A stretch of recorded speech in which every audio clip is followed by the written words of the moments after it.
it's just that, like, I think particularly because I work in the space that I work in, that your unique perspective and experiences, both in business, but really in life, are super valuable. And I think that's really important, especially now, as I think organizations are thinking more and more about, reaching all customers from all different types of backgrounds and consumers from all different types of background.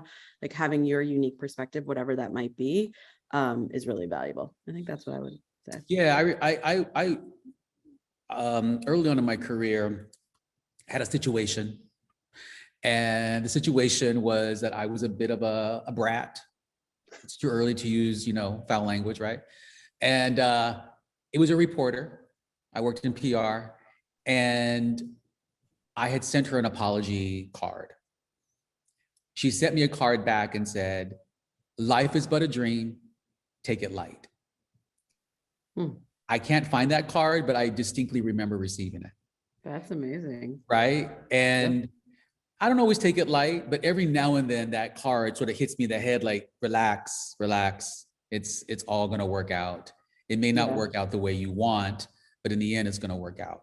And I think what I have learned, through my own professional journey, is that I don't want to lose myself along the way, right? Along the way of freaking out. And some of you that are going to be moving into, your career as content creators, influencers, and so forth, the pressure is heavy.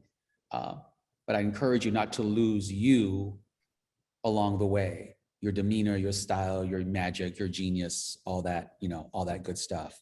Go ahead. Yeah, no, I think that's really true. And I think I used to constantly argue things like I would take things like super personally. And I think, in some places there's like this sort of combative or adversarial relationship that exists between like creatives and account people or planners.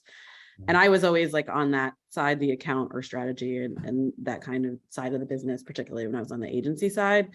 But that hadn't been my experience. I think of my time at Global Hue or Viacom and BT, or even when I had my own company, and I had the experience of really great collaboration with creative teams. And I think that made for the best work. But I think there have been periods where I'm arguing things. I even yesterday was having a conversation. Somebody had asked for an opinion on something, and I was like going so hard on my opinion. And I think back in the day, I would have just kept going like that. And then I took a moment and I was like, wait, why am I even arguing this? Like, this doesn't even matter. Like, sure, that's fine. Here's my opinion. Do what you would like to do. But I think that has changed too. So like, to your point, like not losing yourself and not going crazy over, as my dad would always say, don't sweat the small stuff. I mean, I know it was that saying, but he would totally. No, totally. And I think, and for those today, this morning, I think that's valuable, because at the end of the day, life is but a dream. And the next project will come up. And I'm constantly learning. I'm learning in working with Janina, in terms of how companies evolve, how companies shift. Every company has its respective culture. And so my job is to exercise and share, my experience and my magic. And then the client, whomever they might be, will take it or leave it. We can only do so much.